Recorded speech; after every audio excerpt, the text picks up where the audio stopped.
My dear friends, in the gospel which we have just now listened to, the important message which our Lord is bringing out today is, He deals with this sin of apathy or lack of caring for the others.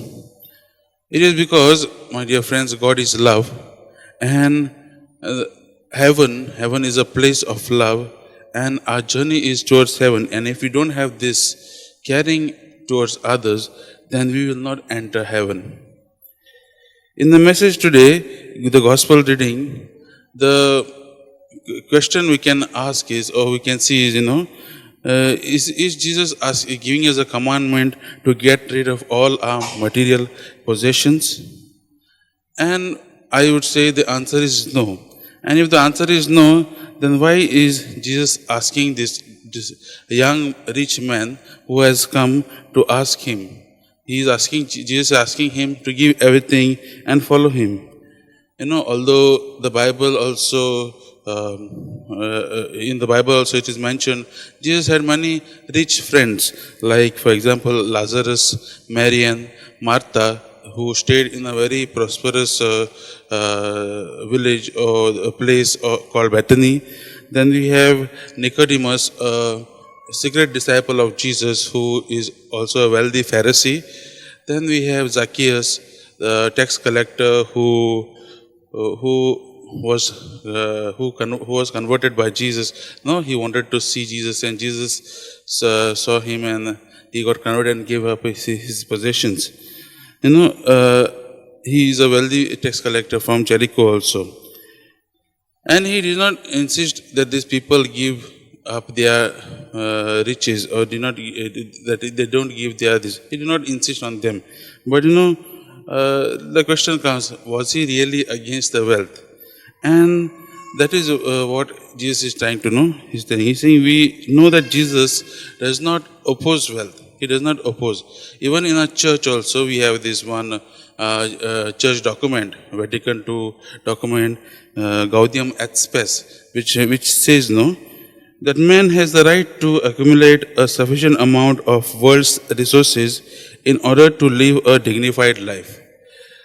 Our church also says, okay, it's not a sin to accumulate a lot of things, but Jesus also, that's why Jesus also, he says, he's not against the wealthy people, he's not against the rich people, but he knows the friends also which he had, the rich friends, he knows that they are not attached to it. They have these riches, but they are not people, they are people ready to give.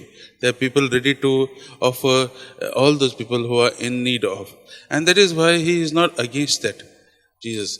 And today's gospel also shows, and he knows that his friends also who are rich, they see that money and God don't go together. Okay, riches and God don't go together. They know, okay, I have riches, I will give to others. And that is what Jesus is asking this young rich man to do. He is very pious. He is following all the commandments. He has done all the thing, and he says, and the gospel also says, once he says that I have done all these things, Jesus loved him.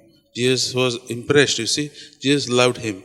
But Jesus is telling him, you do something more than just being pious. You give up your possessions. You give it to the poor, and you follow me. Meaning what? Jesus was not telling him to just give up everything and just be his disciples. He was telling him, you give to the charity, give to the people who are in need. No, and that is how I will see that, okay, you are following my commandments. And that is what this young man is not ready to. Once he hears this, he becomes very sad and he goes away, because he was so attached to his possessions, he was so attached to his material thing. So my dear friends, what are we, how can we get rid of this attachment towards these material things? And let us take two things from today's reading today. And that is, first is to do the acts of charity. And that is what Jesus is calling each and every one of us to do. We are coming closer to the Lenten season, and we'll be doing these things.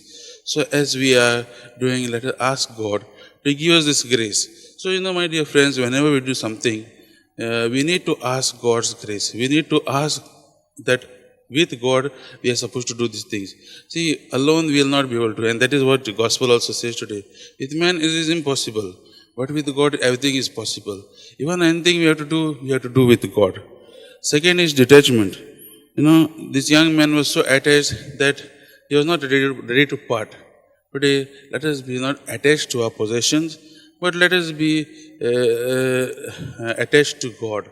And once we do this, whatever amount of riches we have, even if something goes off our hand, we will not feel bad.